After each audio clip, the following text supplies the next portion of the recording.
सो hey guys, घर निर्माण कार्य से जुड़ी एक और बहुत ही महत्वपूर्ण वीडियो में आपका फिर से बहुत बहुत स्वागत है। तो दोस्तों, जैसा आप इस वीडियो में भी देख सकते हो कि स्लैब के ऊपर एग्जिस्टिंग स्लैब बहुत पहले कास्ट हुआ था, अभी इसके ऊपर से बीम को दिया जा रहा है।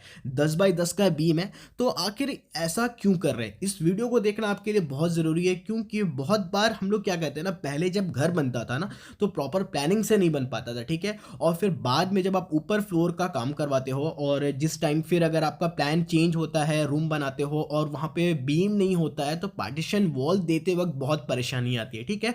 तो यहाँ पे भी कुछ ऐसा ही दिक्कत हुआ है, तो उसी चीज़ को मैं हाईलाइट करूँगा दोस्तों, कि अगर ऐसा परेशानी होता है तो आप इसके लिए क्या कर सकते हो। दूसरी चीज़ कि यहाँ पे जो बीम बांधने का जो तरीका है रिगार्डिंग इट्स स्टीरअप, वो भी मैं आपको दिखाऊंगा। 2-3 गलतियाँ यहाँ पे स्टीरअप के रिगार्डिंग वो बताऊंगा। तो वीडियो में बने रहिए दोस्तों, और चैनल पे अगर नए हो तो प्लीज़ चैनल को सब्सक्राइब कीजिएगा, बेल आइकन को जरूर से दबाइएगा, इससे आपको हमारी लेटेस्ट अपडेट हमेशा से पहले मिलते रहेंगे। तो सबसे पहले समझते हैं इसको प्रोवाइड क्यों कर रहे हैं, ठीक है। इसके बाद में बहुत सारे टेक्निकल पॉइंट्स भी बताऊंगा, उसको ध्यान रखना बहुत जरूरी है। बहुत लोग इस तरीके से बीम निकालते हैं और उसके ऊपर से लोड देना चालू कर देते हैं, चाहे वो ब्रिक का लोड हो या कुछ और हो। तो यहाँ पे देखो क्या है कि ये हमारा एक रूम था जो 13 फीट बाई 12 फीट था। तो 13 फीट तो जब एक्सटेंड किए तब था, जो आप सामने देख सकते हो। अगर हम कॉलम के अंदर में जहाँ पे पहले से वॉल बीम प्रोवाइड किया गया है, अगर वहाँ फेस से हमारा जो पार्टीशन वॉल लगता तो वो हो जाता 10 फीट। तो इसमें क्या होता, रूम बहुत छोटा हो जा रहा था, तो हमें 3 फीट आगे की तरफ निकलना था। लेकिन अगर हम लोग 3 फीट एक्सटेंड कर जाते हैं, स्लैब से बाहर निकलते हैं, तो वहाँ पे हमारा कोई वॉल बीम नहीं है, इनफैक्ट वो छज्जा आ जाता है। इन दैट केस आप किसके ऊपर ब्रिक का लोड दोगे, ठीक है। आपको पार्टीशन वॉल सामने से हमें करना है, ठीक है। तो उसका लोड कहां जाएगा, ठीक है। तो उसको देने के लिए सबसे पहले दोनों तरफ से, जैसा आप देख सकते हो, ये जो बीम प्रोवाइड किया गया ना, वो दोनों रूम का जो लेंथ होगा ना, दोनों तरफ से वहां पे कॉलम है और वहां पे इस बीम को प्रोवाइड किया जा रहा है, ताकि ये दोनों बीम जब सामने की तरफ निकल जाएगा तो फिर इन दोनों बीम के ऊपर सामने से एक और बीम हम लगा देंगे, जिसका लोड इन दोनों बीम के ऊपर होगा। और जब ये कास्ट हो जाएगा तो फर्दर आप इसके ऊपर ब्रिक वर्क करवा सकते हो। इस पर्पज से दोनों तरफ से एक बीम दौड़ेगा और फिर दोनों बीम के ऊपर जब ये कास्ट हो जाएगा, 3 दिन इसको छोड़ देना, फिर उसके बाद इसके ऊपर सामने से बीम डाल देंगे, जिसके बाद आप फर्दर इसके ऊपर अपने ब्रिक का लोड दे सकते हो।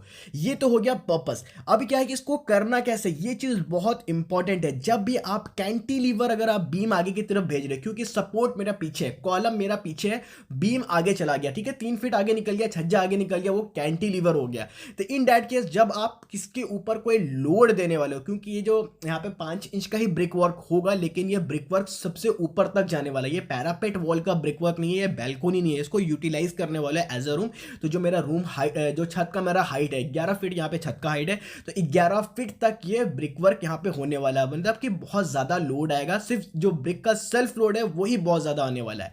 तो उस केस में क्या होता है ना, कि जब आप कैंटिलीवर, लॉजिक क्या कहता है ना, कि अगर आप कैंटिलीवर आगे निकाल रहे हो, तो जितना आप आगे निकलते हो सपोर्ट के बाहर, उतना ही टाइम्स आपको पीछे आना पड़ेगा, 2x में, दुगना। जैसे कि यहाँ पे सामने देख सकते हो कि हम लोग लगभग 3 फीट कॉलम से बाहर निकले हैं, तो इनडायरेक्ट केस हमें पीछे कितना आना होगा, 6 फीट। इससे क्या होता है ना, कि बीम ही अपने आप में वो जो ओवरटर्न का जो सिस्टम होता है ना, तो 6 फीट दुगना अगर आप भेज देते हो तो बीम इतना कैपेबल हो जाता है कि वो उसको ओवरटर्न होने नहीं देगा। उसके बाद क्या है कि कॉलम भी है, जब कॉलम भी कास्ट करेंगे तो कॉलम भी बीम को पकड़ के रखेगा और ओवरटर्न नहीं होने देगा। इसलिए जब भी आप कैंटिलीवर इस तरीके से बीम अगर आप सपोर्ट के बाहर निकालते हो, तो एक चीज सिर्फ आपको याद रखना है कि जितना आप बाहर निकाल रहे हो, अगर आप 2 फीट निकाल रहे हो तो 4 फीट आपको पीछे आना, 3 फीट निकाल रहे हो तो आपको 6 फीट पीछे आना है। इससे क्या होता है कि वो ऑलमोस्ट इतना कैपेबल हो जाता है कि वो उस लोड को झेल पाए। अदरवाइज अगर आप ऐसा नहीं करते हो तो सारा लोड कॉलम पे आ जाता है, और कॉलम अगर कमजोर होगा तो आने वाले टाइम पे डैमेज हो सकता है, कोलैप्स हो सकता है, फेलियर हो सकता है। दूसरी चीज यहाँ पे स्टीरअप के रिगार्डिंग 2 गलतियां मैंने यहाँ पे रेक्टिफाई की हैं, आपको भी समझना होगा। स्टीरअप, जैसे कि आप जो रिंग बांधते हो ना, तो जब आप बीम में उस रिंग को बांधते हो उसे कहते हैं हम स्टीरअप, और अगर कॉलम में उस बीम को, रिंग को बांधा जाता है, तो उसे हम कहते हैं lateral ties. As an engineer आपको ये चीज पता होना चाहिए, लैटरल टाइज कॉलम में उसको बोला जाता है। वही चीज़ जब हम लोग बीम में लगाते हैं जिसको रिंग बोलते हो, तो जब बीम में लगाओगे उसको बोलते हैं स्टीरअप। अब समझते हैं यहाँ पे कि स्टीरअप का प्लेसिंग किस तरीके से करना है। स्टीरअप फेलियर भी नहीं होना चाहिए, कैसे फेलियर होता है वो भी मैं आपको समझा देता हूँ। तो रिंग के बारे में बात करते हैं, स्टीरअप, और उससे कवर अप हो जाएगा आपका लैटरल टाइज भी। तो जो हमारे रिंग का जो ओपनिंग होता है उसको कभी भी एक पॉइंट पे नहीं रखा जाता, आपको उसको एडजेसेंट मैनर में रखना होगा। ये आपको बहुत अच्छे से पता है। अगर आप कॉलम में लैटरल टाइज प्रोवाइड कर रहे हो तो हर बार आपको अपोजिट, एक अगर आपने एक तरफ लगाया तो दूसरा जो रिंग लगेगा जस्ट उसके अपोजिट रहेगा। कॉलम में चारों कॉर्नर में उसको घुमाते रहते हैं, ठीक है। एक बार एक तरफ लगाया तो दूसरे तरफ, फिर उसके तीसरे तरफ, मतलब एक भी एक पॉइंट में नहीं आना चाहिए। और 4 बार अगर रिंग लगाते हो तो चारों कोने में उसको घुमा देना, ठीक है। इससे फेलियर नहीं होता है।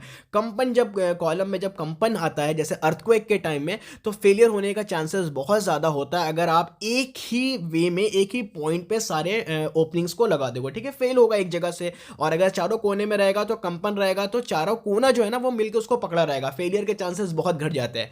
बीम में क्या होता है ना कि ऑल 4 कॉर्नर्स में उसको नहीं ले आ जाता है, ठीक है। वो हमेशा ऊपर की तरफ होगा लेकिन अपोजिट डायरेक्शन में। एक अगर एक पॉइंट में है तो दूसरा जस्ट उसके अपोजिट में, फिर तीसरा फिर अगेन इधर, फिर उधर, मतलब इस तरीके से अपोजिट वे में करना है लेकिन ऊपर की तरफ। बट आप यहां पे देख सकते हो कि जो कॉलम के पास से जो थ्रू आउट गया है आपके इस तरफ स्लैब की तरफ में गया है, मैं कैंटिलीवर की बात नहीं कर रहा हूं, उस केस में जो रिंग का जो ओपनिंग है वो नीचे की तरफ है, ठीक है। एडजेसेंट मैनर में तो है लेकिन वो नीचे की तरफ है। नीचे की तरफ इसलिए क्योंकि जब कैंटिलीवर बीम ये बनेगा ना, जब इसके ऊपर ब्रिक वर्क का लोड आएगा तो इसका जो बेंडिंग मोमेंट होगा ये उठने की जो कोशिश करेगा वो ऊपर की तरफ करेगा, ठीक है। और अगर ऊपर की तरफ ओपनिंग दे देते हो तो चांसेस है फेलियर का, इसलिए यहां पे नीचे की तरफ इसको प्रोवाइड किया गया है। वही मैं गलती की बात करूं तो जो कैंटिलीवर के बाद का जो पोर्शन है ना, उस केस में क्या हो गया है कि उस केस में इसको नीचे प्रोवाइड किया गया है। लेकिन उस टाइम पे क्या होगा, इसके नीचे की तरफ ज्यादा लोड आएगा, वो वहां से नीचे की तरफ बेंड होने की कोशिश करेगा। तो इन दैट केस, उस केस में जब भी बीम का जो ओपनिंग होगा स्टीरअप का, सॉरी, वो हमेशा ऊपर की तरफ होगा लेकिन एडजेसेंट मैनर में। तो जब आप ये काम कराते हो, जरूरी नहीं है कि आपको स्लैब के ऊपर, आप स्लैब में भी देते हो। आपका बीम जब बाहर निकलता है, जब आप छज्जा जब देने की कोशिश करते हो, कैंटिलीवर अपना प्रोवाइड करते हो, बैल्कोनी प्रोवाइड करते हो, उस टाइम पे ये चीज ध्यान रखना है कि कॉलम से आपके स्लैब की तरफ जहां पे लोड नीचे की तरफ आने वाला है, जब भी लोड अगर जहां पे नीचे की तरफ आता है तो इन दैट केस हमेशा जो ओपनिंग होगा स्टीरअप का वो ऊपर की तरफ होगा। और अगर आप इस तरीके से देते हो जहां पे नीचे सपोर्ट है, क्योंकि यहां स्लैब का सपोर्ट है और बीम ऊपर की तरफ उठने का कोशिश करेगा कॉलम से लेकर स्लैब की तरफ, इन दैट केस स्टीरअप का जो ओपनिंग होगा वो नीचे की तरफ होगा और जंक्शन से आगे, कॉलम से आगे स्टीरअप का जो ओपनिंग होगा वो ऊपर की तरफ होगा। तो होप दोस्तों आपको ये वीडियो इंफॉर्मेटिव लगा होगा। और दूसरी चीज है कि हमेशा एक चीज याद रखना है कि बीम हो या फिर कॉलम हो, जो स्टीरअप की जो मैक्सिमम स्पेसिंग आपको लेके चलनी है वो 6 इंचेस लेके चलना। 6 इंचेस का मतलब हो गया 150 mm, इंच में हो गया 6 इंच और mm में बोलूं तो 150 mm आपको मेंटेन करना है। तो दोस्तों यहाँ पे मेरी वीडियो एंड होती है। तो होप आपको ये वीडियो इंफॉर्मेटिव लगा होगा और घर निर्माण कार्य से जुड़ी और भी बहुत सारी वीडियोस को देखने के लिए हमारे चैनल को जरूर सब्सक्राइब कीजिए, अपने दोस्तों के साथ शेयर कीजिए, लाइक कीजिए और कमेंट कीजिए। Thank you so much.